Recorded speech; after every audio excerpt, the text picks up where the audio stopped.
আসসালামু আলাইকুম দেশের ভাইরা, সবাই কেমন আছেন? আজকে গেছিলাম ভাই ফিঙ্গার দেওয়ার জন্য। তো ফিঙ্গার দিয়ে আসলাম কাজে, ডিউটিতে। এই যে 2 ঘন্টা কাজ করছি, দেখেন কি অবস্থা দেখছেন। 2 ঘন্টা কাজ করে আপনার শরীর পুরো গেছে ভিজে, বুঝছেন যে এত পরিমাণ গরম এদিকে। ভাই আপনারা যখন দেশে আছেন, দেশে থাকেন ভাই, দুবাই আয়ে লাভ নাই। এত পরিশ্রম কাজ করে আপনারা বাইরের টাকা পয়সা পাঠাবেন, সে বাড়ির কোনো সম্মানও বেশি পাইতো না।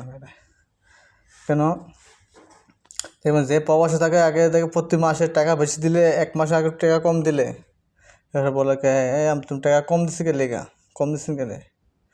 তা এই যে লোকটা বুঝতে না যে যে পরিশ্রম করতেছে সে কী অবস্থা আছে না আছে সেটা দেখে না, দেখে কি টাকা টাকা ছাড়া কিছু নাই। তো ভাই অনুরোধ রইল ভাই, টাকা পয়সা যাওয়া কামাবেন, কিছু নিজের সঞ্চয় করে রাখবেন আর কিছু বাইর দিবেন। তো দেশে গেলে একটা নিজের টাকাটা চলতে পারবেন। কেলিয়া বর্তমান টাকা ছাড়া কেউ দাম নাই।